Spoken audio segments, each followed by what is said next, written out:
Muito boa tarde, caros espectadores, cara comunidade aqui do Pessoas da APG.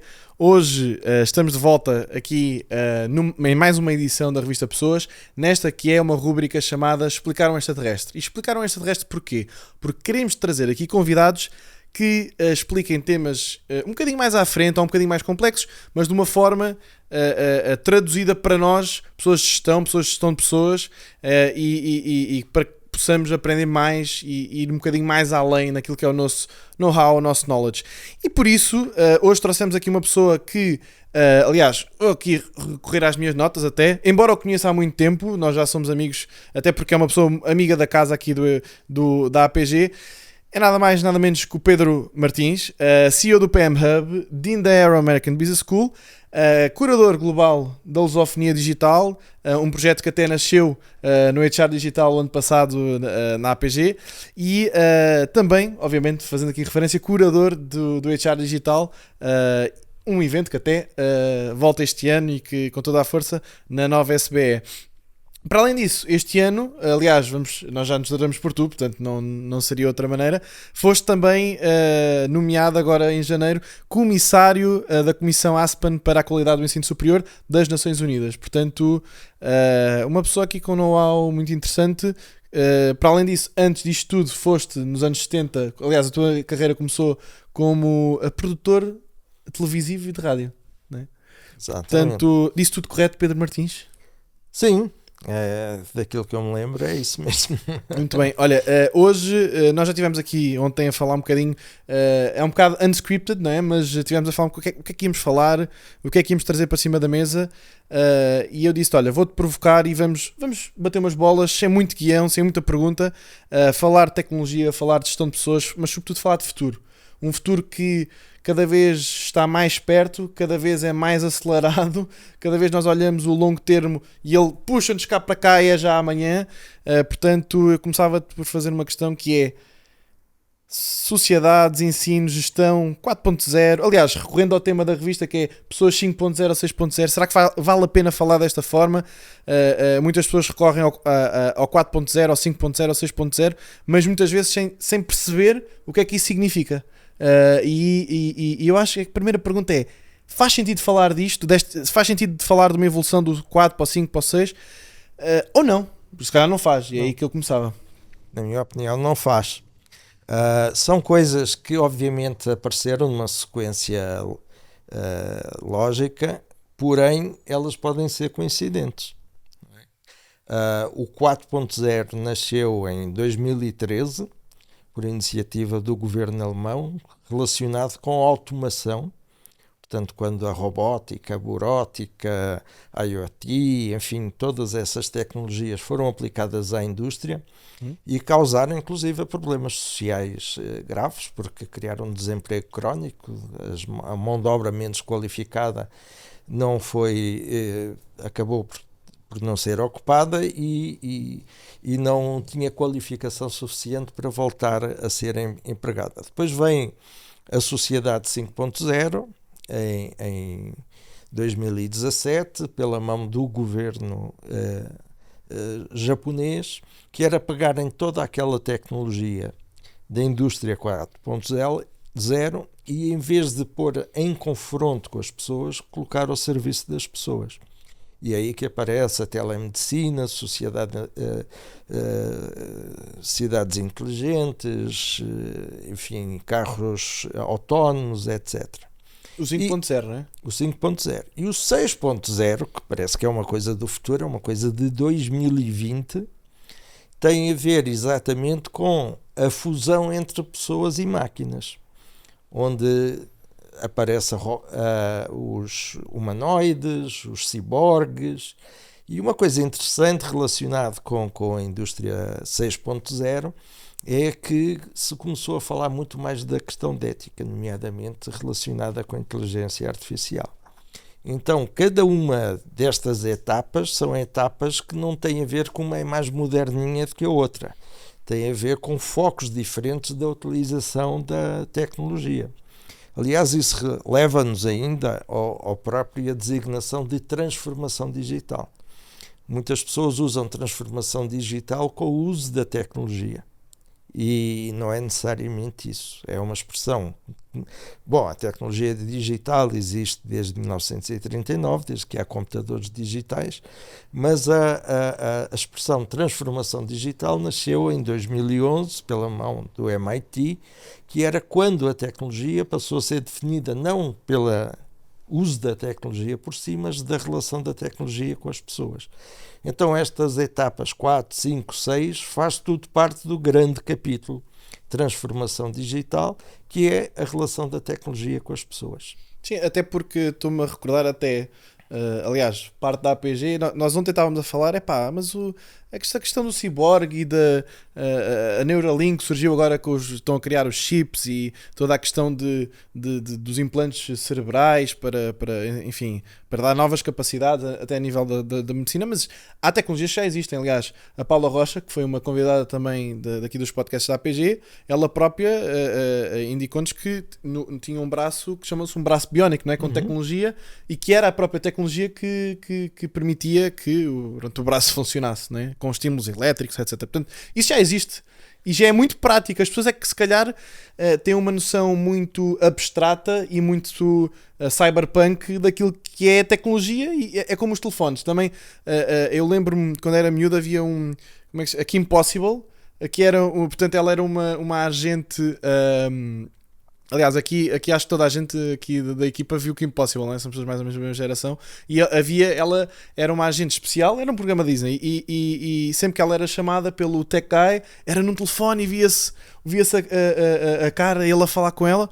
Isso é uma coisa completamente normal agora. Portanto, a gente pensar que as tecnologias são uma coisa do futuro, depois elas aparecem e facilmente são integradas na sociedade.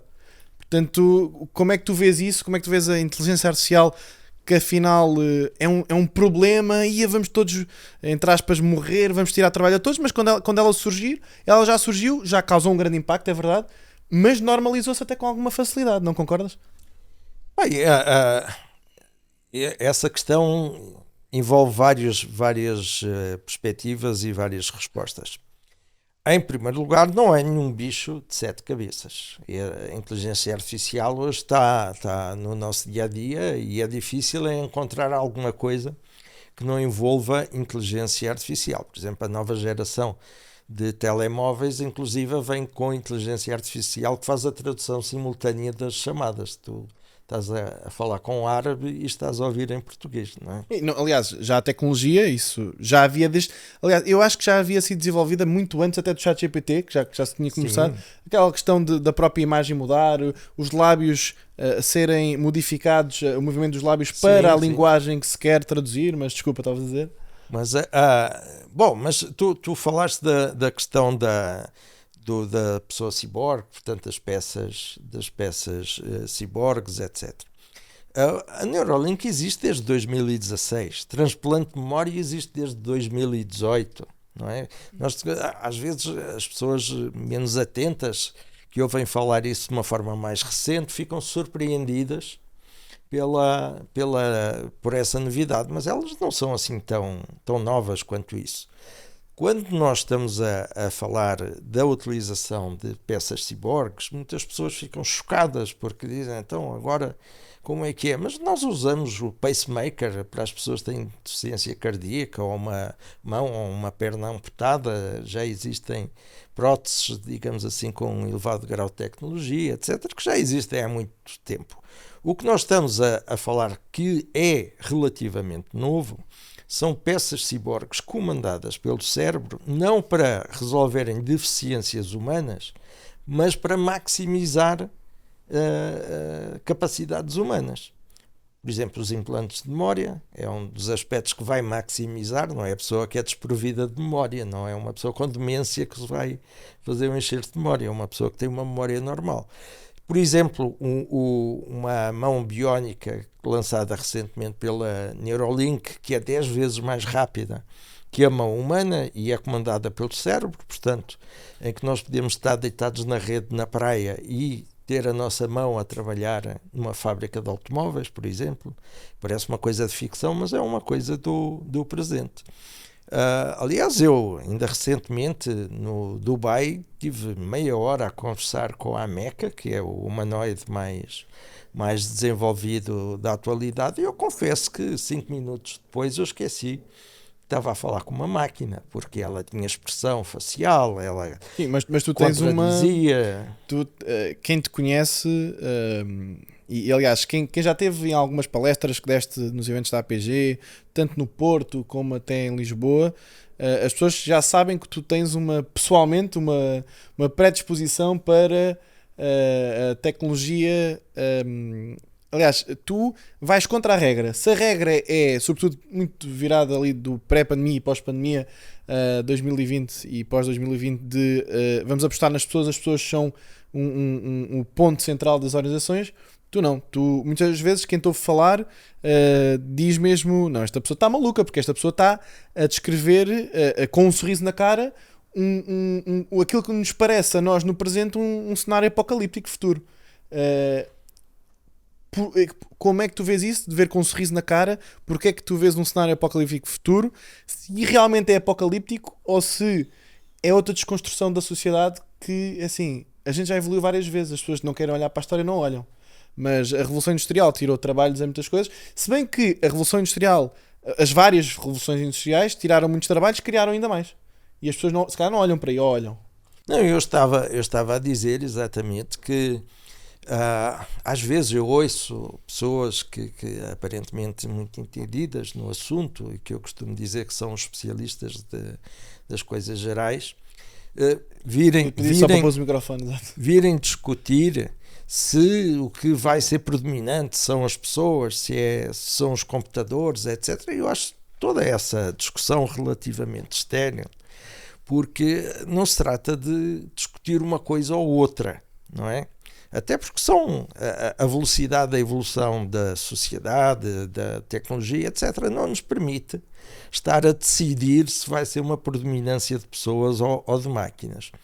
Aquilo que eu acredito é que há uma grande imprevisibilidade do futuro, não é? Portanto, nós tanto podemos ir para aquilo que se chama-se o Jurassic Park dos computadores, em que os computadores dominam as pessoas, quando eles forem autoprogramáveis, quando a inteligência artificial superar a inteligência humana, etc., que em princípio vai acontecer já em março deste ano, pela evolução da própria inteligência artificial generativa. O MIT fez uma recomendação mundial para que as pessoas tivessem cuidados especiais na evolução da inteligência artificial generativa, como podemos entrar no mundo do ócio, não é? Que é usar essa tecnologia para libertar as pessoas do trabalho e as máquinas, digamos assim, desenvolverem toda a atividade produtiva. Tudo isto é no campo da especulação, porque nós não sabemos exatamente o que existe. Mas eu a propósito de uma posição mais construtiva disto, em vez de estarmos aqui a fazer profissão de fé, dizer não, as pessoas nunca vão ser subordinadas dos computadores. É uma questão de fé, ninguém tem dados suficientes para poder afirmar isso.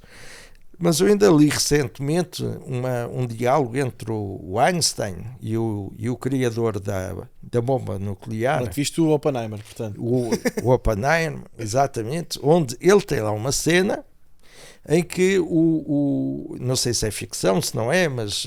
Também vi a semana passada, por isso é que estou-me a lembrar. Para aquilo que eu vou falar, tanto faz se é ficção ou não, eu acho que é significativo. O Einstein aconselhou ao Oppenheimer que se ele criasse a bomba atómica, que ele tinha que dar a bomba atómica aos dois lados, no caso eram os russos e os americanos, porque se ele desse só um dos lados, ele ia criar talvez o fim da humanidade, porque esse lado ia usar a bomba nuclear. Se os dois tiverem a bomba nuclear, provavelmente nenhum dos dois vai usar. Até agora deu certo, não sei quanto tempo mais vai dar certo. Mas eu diria o mesmo em relação à inteligência artificial generativa e àquilo que se chama a neuromorphic inteligência artificial generativa, que é usar a inteligência artificial generativa na lógica da neurologia da espécie humana, da forma como nós processamos ideias e usamos a informação. Se nós criarmos os tais humanoides, que são máquinas que parecem pessoas, e se criarmos os tais ciborgues, que são pessoas com componentes de máquinas, provavelmente estamos a usar a inteligência artificial generativa nas pessoas e nas máquinas. E talvez o conselho do Einstein também faça sentido nos dias de hoje, não para a bomba atómica, mas para a inteligência artificial generativa, que é uma espécie de bomba atómica que nós temos aí. Aliás, o Elon Musk diz-me, há um vídeo que até percorre as redes sociais, ali a cada 3 semanas aparece-me na tela do telefone, que é ela dizer numa conferência mesmo, cuidado com a inteligência artificial, porque isto já foi há uns anos que ele disse isto, mas e o que ele diz é cuidado com a inteligência artificial porque é muito pior do que as nukes, como eles chamam. E sim, completamente. Não, e outra coisa, nós estamos a falar de inteligência artificial como se fosse uma coisa muito nova, não é?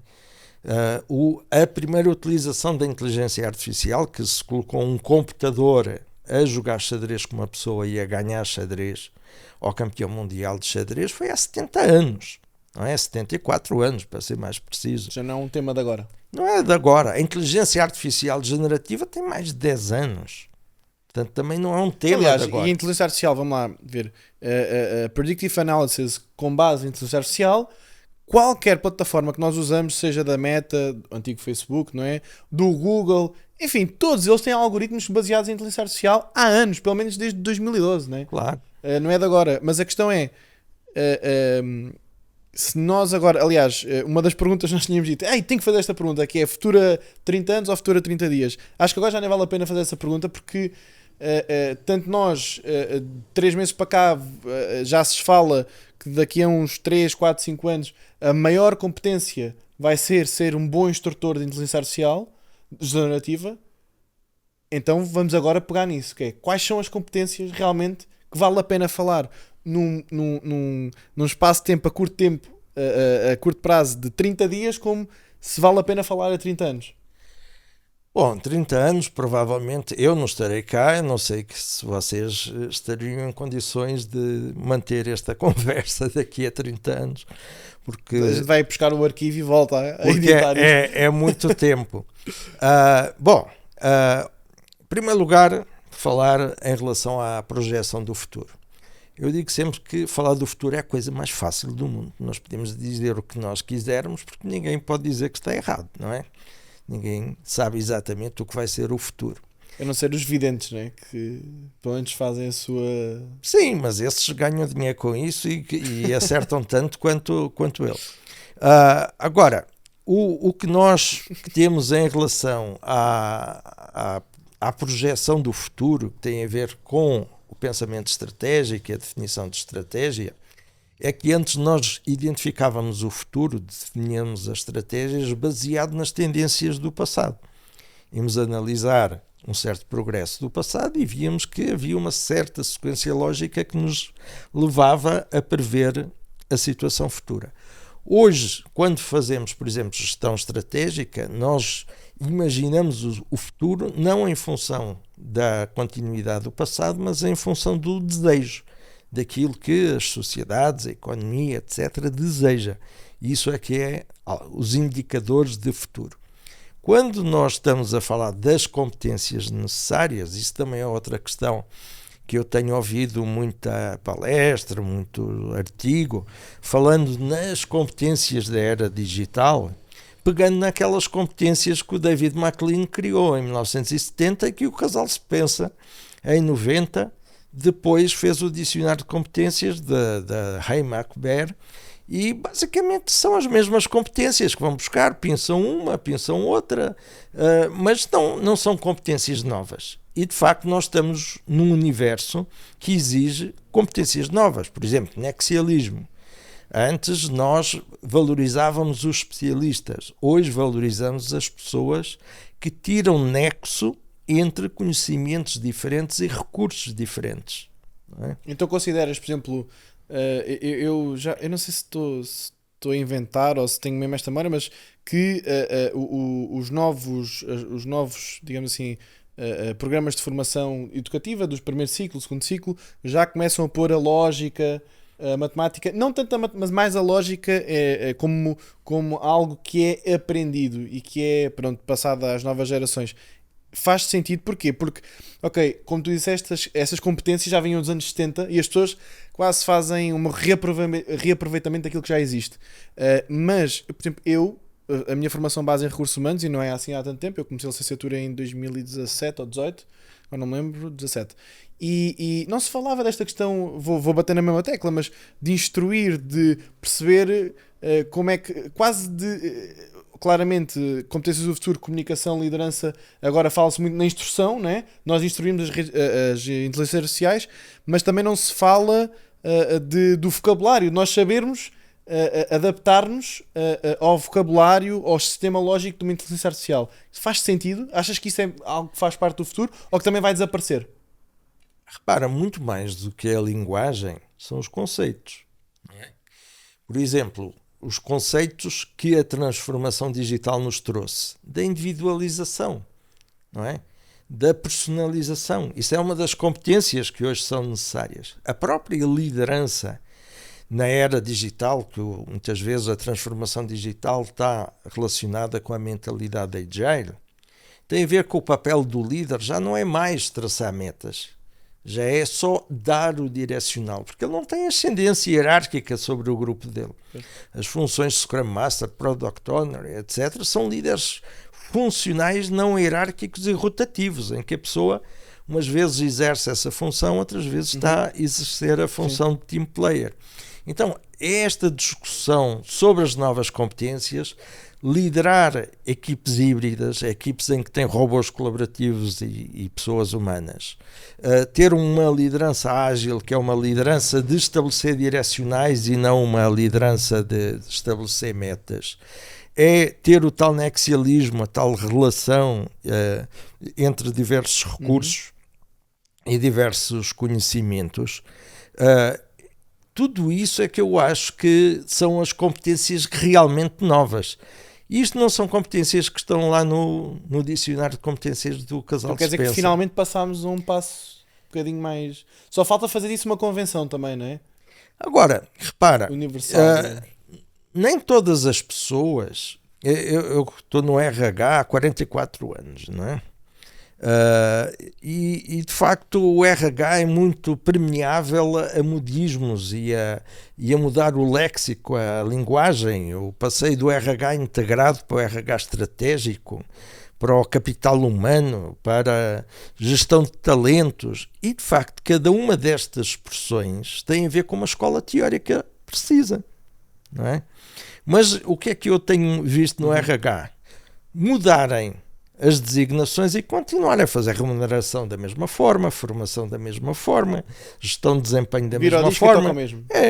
E também o mesmo se passa agora quando se fala das competências da era digital. Pegam naquelas competências antigas, põem a palavrinha digital à frente e julgam que estão a falar competências de facto da era digital. Quando as competências da era digital são disruptivas. Não é a continuidade do que existia antes. São competências de natureza nova relacionadas com o quê? Uma vez mais, repito aquilo que disse no início. Transformação digital é a relação da tecnologia com pessoas. Portanto, hoje a relação da tecnologia com pessoas é diferente, consequentemente o comportamento das pessoas tem de ser diferente, claro, condicionado pelas tecnologias. Ok, são perspectivas, sim. E é uma última pergunta, que é... Eu queria pegar no tema que estava antes e que esqueci-me de dizer. Portanto, estávamos aqui a falar de competências de instrução, de perceber como é que os próprios sistemas de inteligência artificial funcionam. Aliás, a OpenAI até há 2 semanas lançou aqui um manual de normas. Olha, instruam a nossa tecnologia assim e vão ter bons resultados. Mas eu agora estava-me a lembrar de outra coisa, que é, e vamos ser rápidos, temos aqui a produção a dizer, as máquinas vão desligar-se. Não, estou a brincar. Mas que é... Vês que as máquinas se nós tivermos uma integração, por exemplo, a Neuralink inventa algo que passa, um chip qualquer que liga-se ao nosso cérebro e passa o próprio... Nós às vezes temos dificuldade em objetivar os nossos pensamentos, mas que passa do nosso abstrato para uma instrução direta, então aí nem sequer precisamos saber instruir. É só saber querer, é só saber sonhar. Que é a indústria 6.0. Então, vale a pena falar de outro conceito a seguir ao 6.0? Ou já não? Vale. 6.0 é 2020, já é passado. Então 7.0. O que é o 7.0 e O fechamos? 7.0 não se chama 7.0, chama-se supremacia quântica. Ok. Que faltam 6 anos para chegarmos à era da supremacia quântica. 6 anos é já agora. Ainda estás vivo daqui a 6 anos. Portanto, já sabemos isso. E supremacia quântica é quando os computadores processarem em 100 segundos aquilo que os computadores digitais mais evoluídos hoje demorariam 10 mil anos a processar. Então vê que se tudo que foi até agora foi francamente disruptivo, a disrupção que vai ser da tecnologia digital para a tecnologia quântica, não é? A possibilidade que isso vai dar em relação a tudo e mais alguma coisa. Isso sim. Isso, se quisermos falar do futuro, vamos falar de supremacia quântica. Podíamos ter começado com isso. Supremacia quântica não tem nada também de ficcional, porque a própria IBM já comercializa computadores quânticos desde 2018, que é meia dúzia de universidades no mundo que têm possibilidades de comprar. Quem não tem noção... e eu, aliás, eu tive um professor na faculdade que ele sabia muito desta matéria, que não tem noção. Neste momento, eu acho que ainda é assim, para ter um computador quântico é uma sala brutal com montes de ar-condicionados, que não são ar-condicionados, mas temos que manter uma temperatura ideal para os sistemas, etc. Portanto, não é algo que a gente consiga ter no telefone. Mas é assim, tenho aqui o meu telefone na mão. Antes também era impossível ter esta tecnologia no telefone. Temos mais tecnologia no telefone do que como foram à Lua. Então, mas já agora uma curiosidade. O primeiro computador digital que houve em Portugal foi da Marinha Portuguesa e também era uma sala e tinha um comandante de fragata e tinha imediato e tinha marinheiros a cuidar do computador. E era uma coisa que tinha uma tecnologia muito inferior aos nossos telemóveis. É muito interessante que acabámos, foi uma sessão toda a falar sobre o futuro e acabámos no passado. Muito obrigado. Pedro, por vires aqui pelo menos expressar aquilo que é a tua perspectiva. Como tu dizes, não é, fazer futurologia é demasiado fácil, qualquer um pode fazer e ninguém sabe, mas pelo menos trouxemos aqui várias ideias que as pessoas lá em casa, vou olhar para lá para casa, podem reter e pensar sobre isso. Portanto, agora lá para casa, muito obrigado a todos que ficaram até aqui ao fim dos mais ou menos 30 minutos. Vemos no próximo episódio. E mantenham-se conectados. Temos mais uma edição da revista Pessoas. Os conteúdos não ficam por aqui, acedam a pessoas.pt. Todas as redes sociais da APG. Temos o HR Digital já aí à porta. Vamos anunciar a data bem daqui a pouco. E portanto ficamos por aqui. Muito obrigado a todos. Obrigado, Pedro. Obrigado, eu. Produção todas, palmas.